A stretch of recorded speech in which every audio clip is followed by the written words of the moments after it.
Sitaram,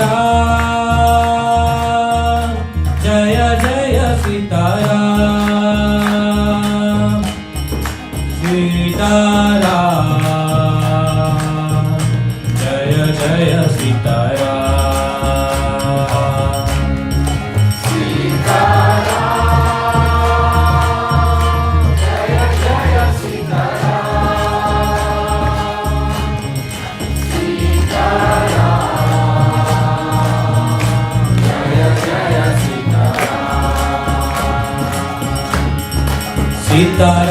Sitaram, Jaya Jaya Sitaram.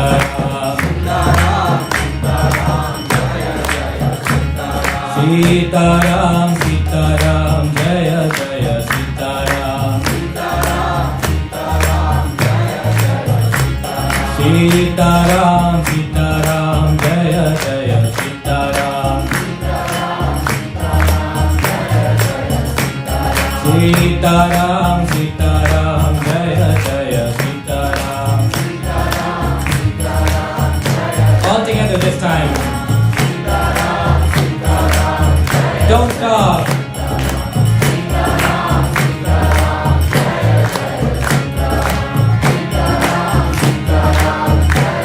Keep going. A little louder, please.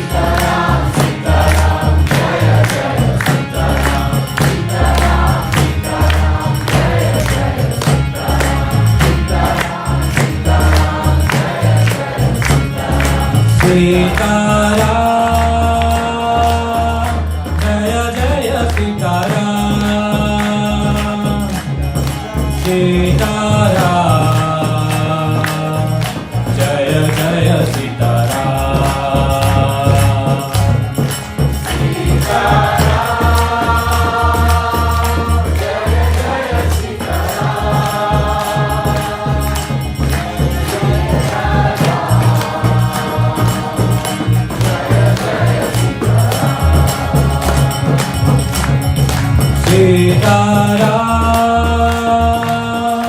Jaya Jaya Sitaram, Sitaram, Jaya Jaya Sitaram,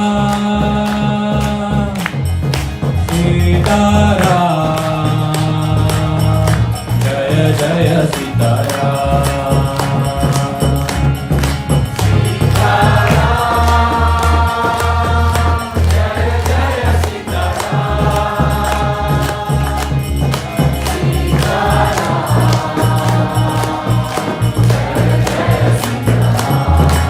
All together this time.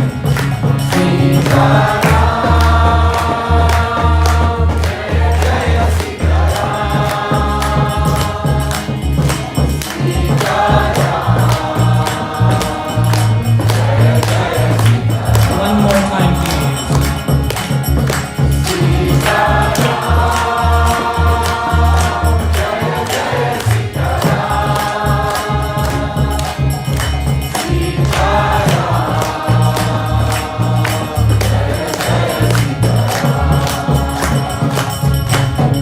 Shri Ram, Jai Ram, Shri Ram, Jai Ram. All together, please.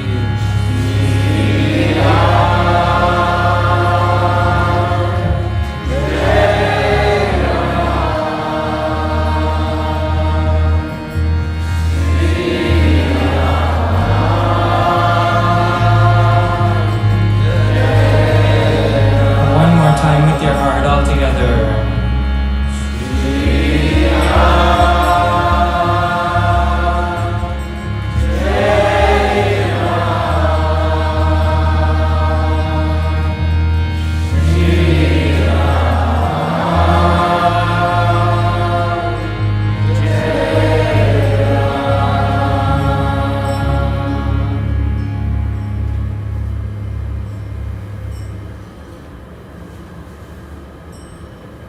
Normally we only have 3 kirtans, but today we have a bonus mantra because I couldn't decide which ones to do, so we do all of them.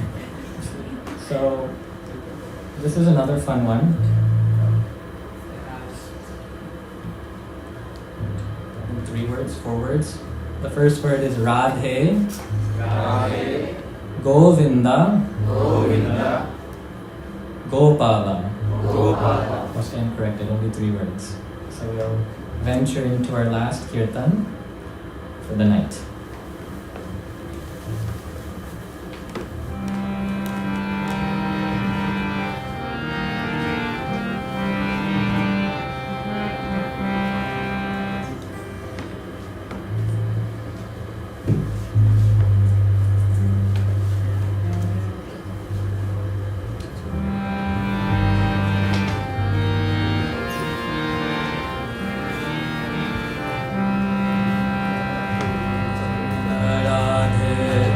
Radhe Govinda, Govinda Radhe,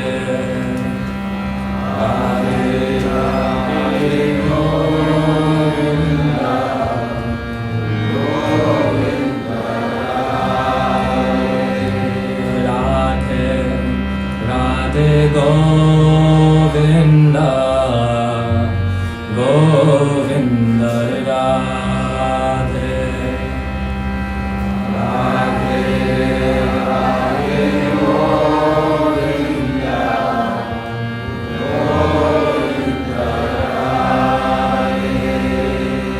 Radhe Radhe Govinda,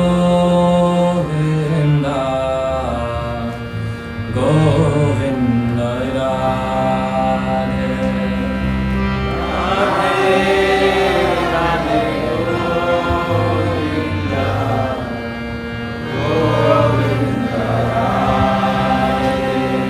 Radhe Radhe Govinda, Govinda Radhe. Radhe Radhe Govinda, Govinda Radhe. Radhe Radhe Govinda, Govinda Radhe.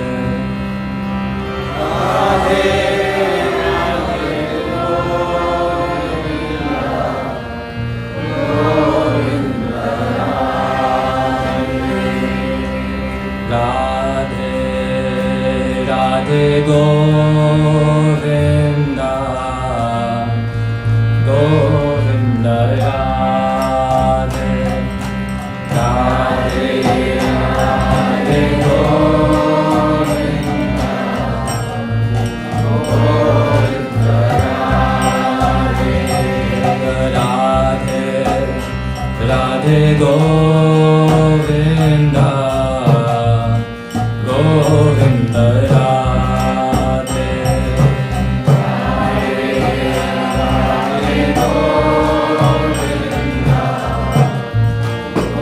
Govinda Radhe. Radhe Govinda, Govinda Radhe.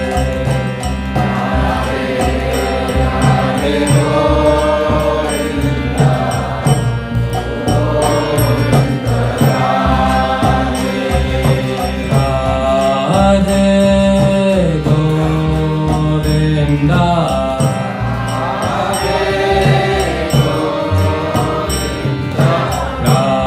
Radhe Govinda. All the men this time.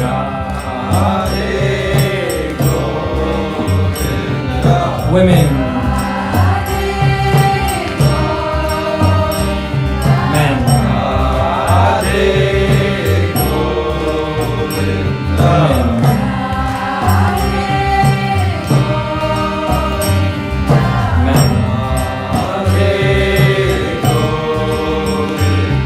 Women. All together. One more time in your heart.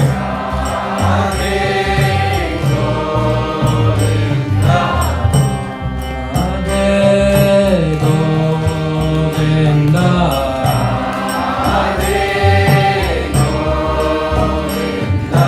Hare Krishna, Krishna Krishna, Hare Hare, Hare Ram, Ram Rama, Hare Hare. Hare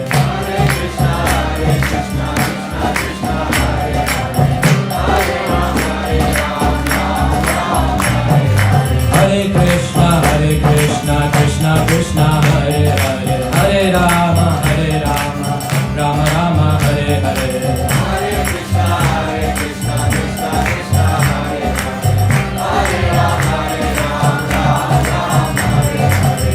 Rama, Hare Krishna, Krishna Krishna, Hare Hare, Hare Rama, Rama Rama, Hare Hare.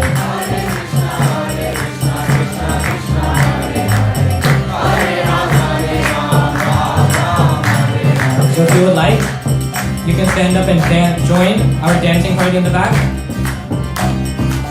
Or if you would like, you can stay sitting, but just move a little forward, such those standing in the back or dancing in the back don't run into you. Hare Krishna, Krishna Krishna, Hare Hare, Hare Rama, Rama Hare Hare.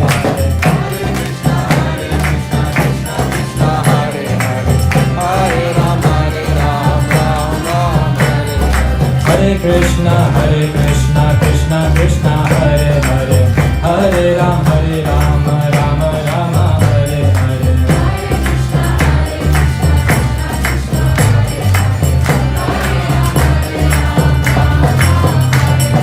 Hare Krishna, Krishna Krishna, Hare Hare, Hare Rama, Rama Rama, Hare Hare. Krishna Krishna, Hare Hare, Hare Rama, Rama Rama, Hare Hare.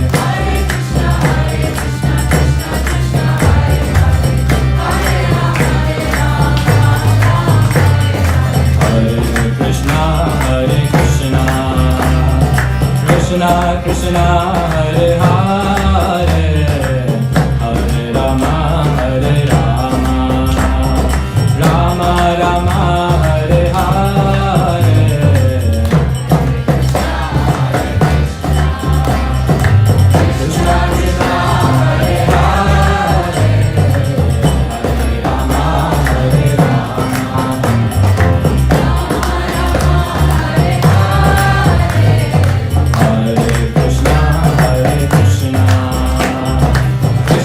Krishna, Hare Hare, Hare Rama,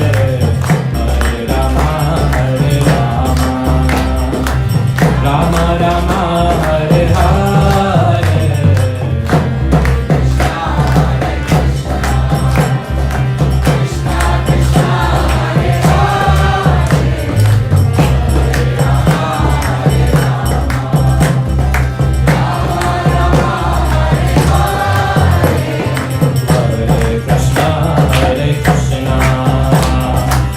Krishna Krishna, Hare Hare, Hare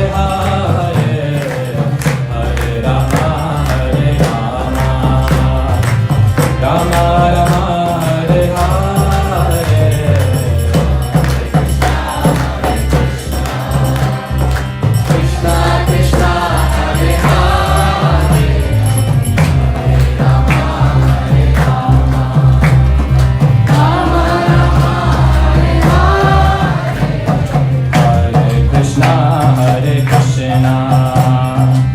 Krishna Krishna, Hare Hare, Hare Rama,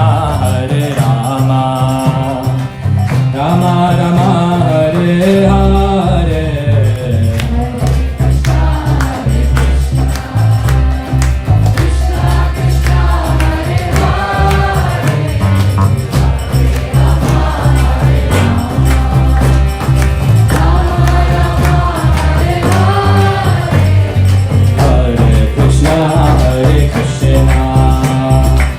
Krishna Krishna, Hare Hare, Hare Rama, Rama Rama, Hare Hare. A little louder with your heart, please.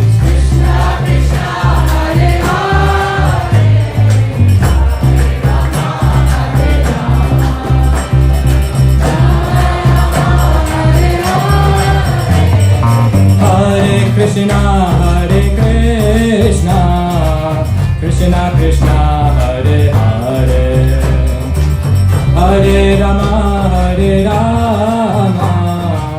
Rama Rama, Hare Hare.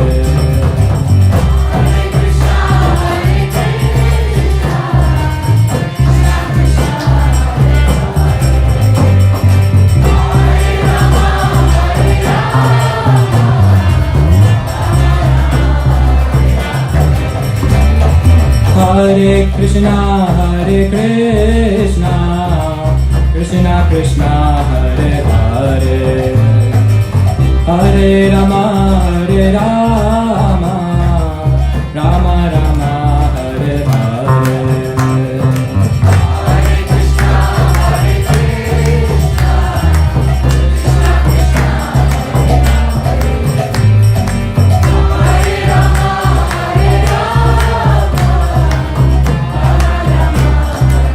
All together this time.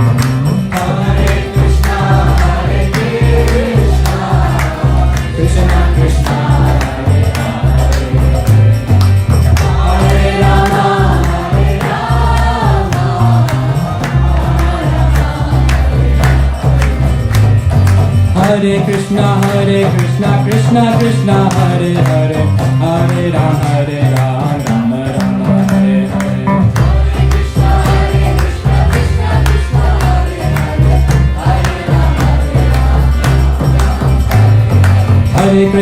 Hare Krishna, Krishna Krishna, Hare Hare, Hare Ram, Ram Ram, Hare Hare.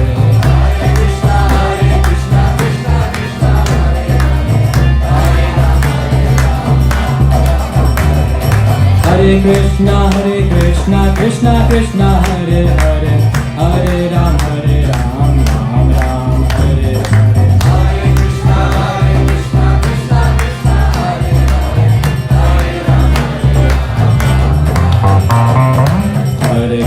Hare Krishna, Krishna Krishna, Hare Hare, Hare Ram, Ram Ram, Hare Hare.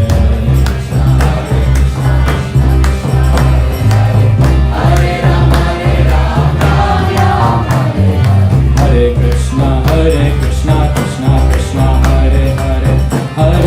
Hare Hare, Hare Ram, Ram Ram, Hare Hare.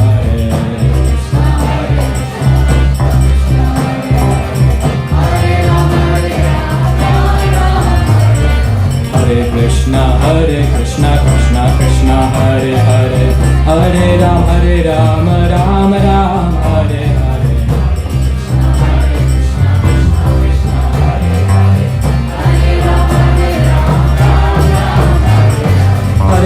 Hare Krishna, Krishna Krishna, Hare Hare, Hare Ram, Ram Ram, Hare Hare.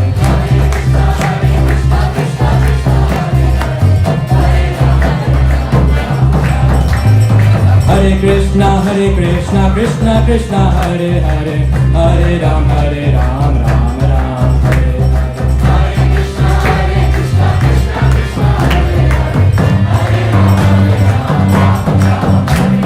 Hare Krishna, Krishna Krishna, Hare Hare, Hare Ram, Ram Ram, Hare Hare. Hare Krishna, Krishna Krishna, Hare Hare, Hare Ram, Ram Ram, Hare Hare.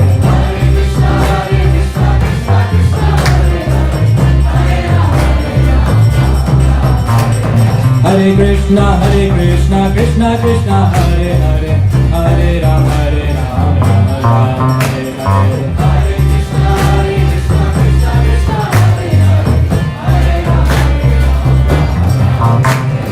Hare Krishna, Krishna Krishna, Hare Hare, Hare Ram, Ram Ram, Hare Hare.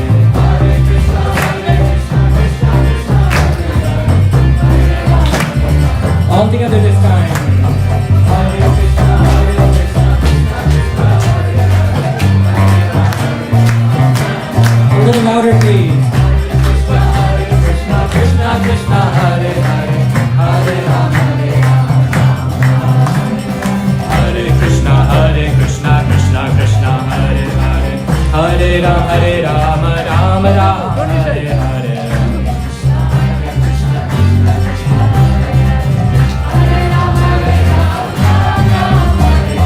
Hare Krishna, Krishna Krishna, Hare Hare, Hare Ram, Ram Ram, Hare Hare.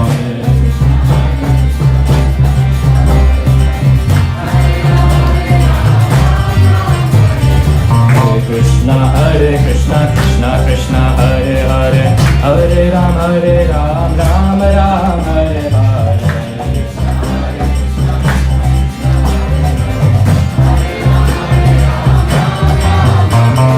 Hare Hare Krishna, Krishna Krishna, Hare Hare, Hare Ram, Ram Ram, Hare Hare.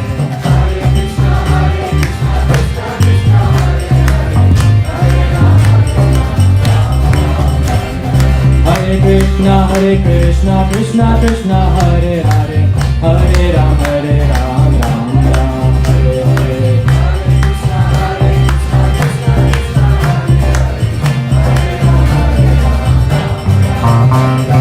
Hare Krishna, Krishna Krishna, Hare Hare, Hare Ram, Ram Ram, Hare Hare.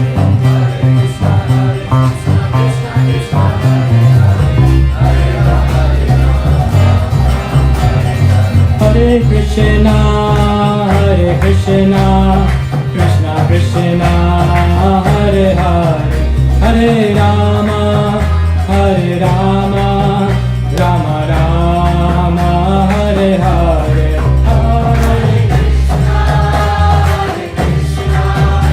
Hare Krishna, Krishna Krishna, Hare Hare, Hare Rama, Rama Rama, Hare Hare. Hare Krishna, Krishna Krishna, Hare Hare, Hare Rama, Rama Rama, Hare Hare.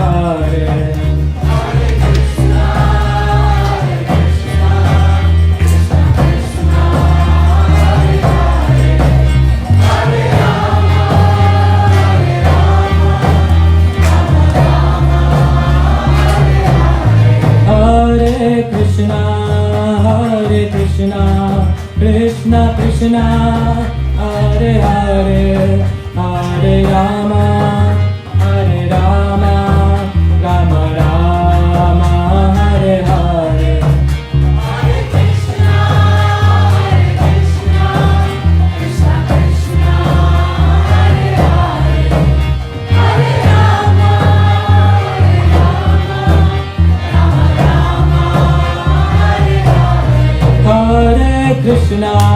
Hare Krishna, Krishna Krishna, Hare Hare, Hare Rama,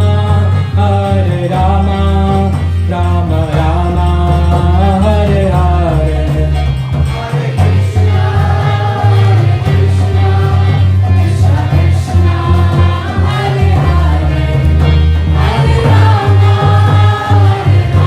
Hare Krishna, Krishna Krishna, Hare Hare, Hare Rama, Hare Krishna, Krishna Krishna, Hare Hare, Hare Rama, Rama Rama, Hare Hare.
One last time all together. Hare Krishna,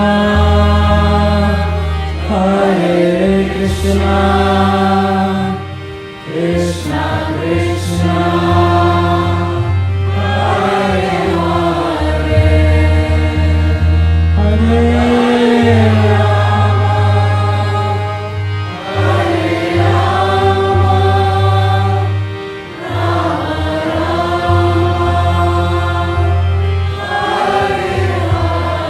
One last time, all together with your heart.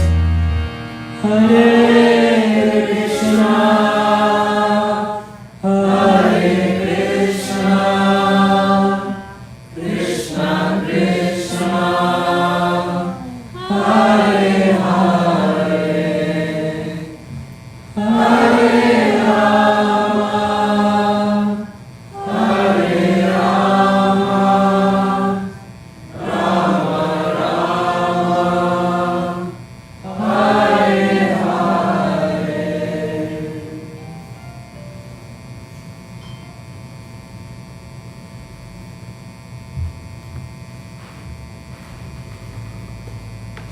Thank you everybody for dancing with all your heart and singing with all your might. A big round of applause to all of you, our Kirtan dancers, singers, and singers. So quickly before we end, I wanted to share a little bit more about our upcoming programs. We have programs throughout the week, online and in person. If you like the wisdom that was discussed during today's talk, I would recommend joining the Wisdom Wednesday sessions online. It's every Wednesday, 6 to 7 p.m. The topic for this week isn't yet announced, but we have a monk from South Africa joining us this week, and the topic is TBA. In addition, we have online yoga, and then we'll be back next Saturday for another Kirtan Soulfest in this location. In addition, we're always looking for volunteers. If you would like to get involved with literally anything, please do come talk to me or any of the other volunteers. And this is a QR code that you can scan to join our WhatsApp announcements community if you would like to stay in touch with any additional programs we have going on throughout the week, or if you just like Kirtan, this would be the place to get news and information on when Kirtan is happening in Seattle. And finally, I would like to acknowledge and thank all the people who made this Kirtan possible. A big round of applause for Kana on the drums. We had Sri Kunda singing backup vocals. We had Jasper on the bass guitar. He's running over. Jasper on the bass guitar. We had Jordan on the acoustic guitar. And we had Sunidhi. on the kartals.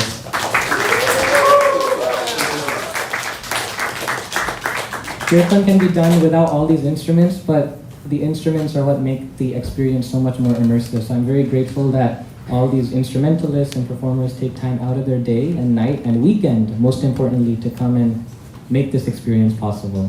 In addition, there are many other volunteers who work behind the scenes to coordinate everything from the food to setting up to hauling everything up and down the stairs. I would like to give them a big round of applause.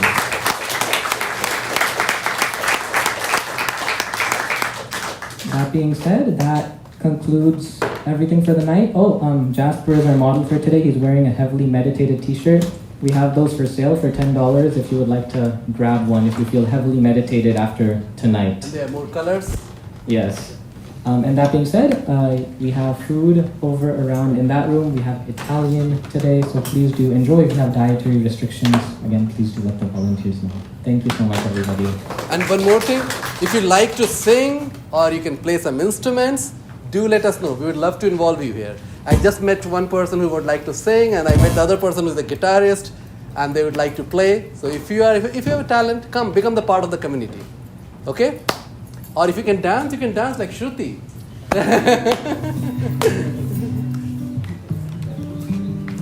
Come, now let's have your dinner. Please come.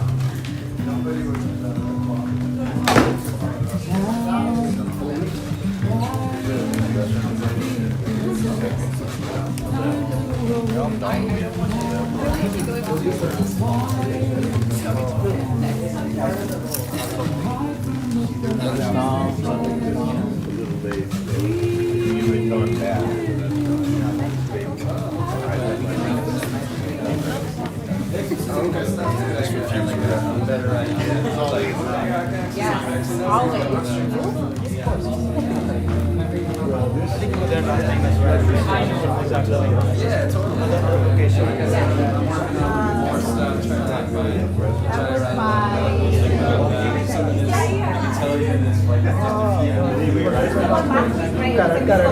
Yeah, it was I don't know. Yeah.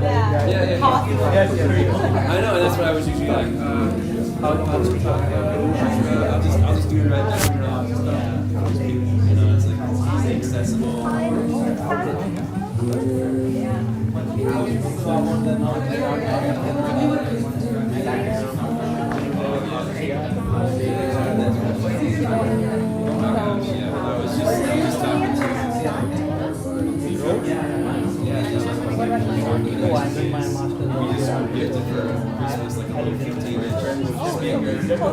Two mics, input, one guitar input. I was like, go get guitars, like a couple of parts. I want to go up there.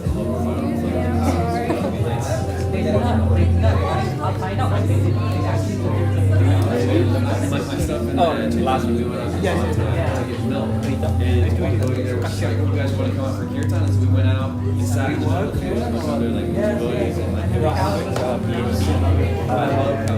I was just telling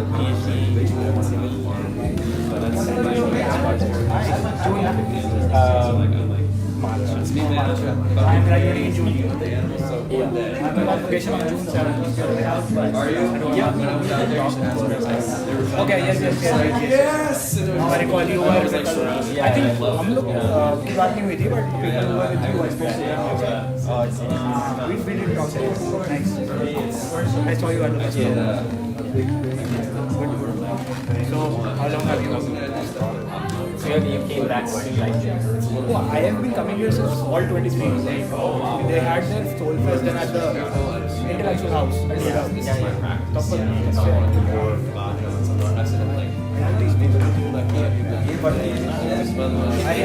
It's funny on the Instagram page there, I'm also giving an interview after that Soulfest that you done. So they were asking people about the experience. I was after that. I would love to come out here to practice and as well as how long have you spent in your PhD? When did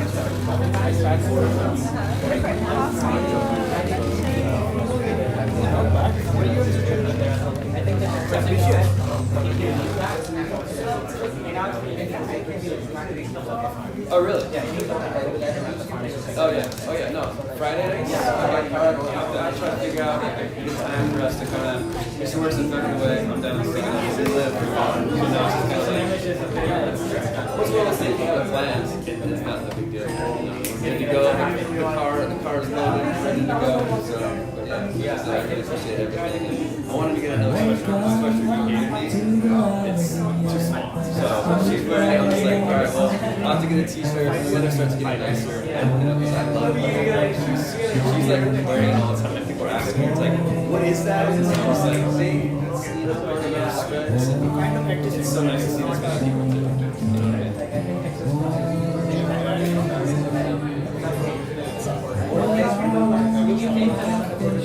Oh yeah. Yeah, that was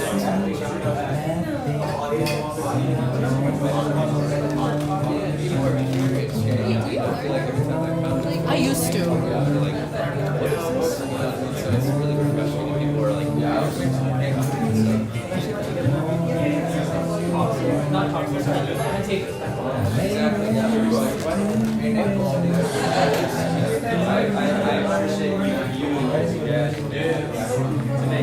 Like I said, spend a day playing Kirtan.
Seasons change, but we are here. The stars will spin round and remain. The earth will change.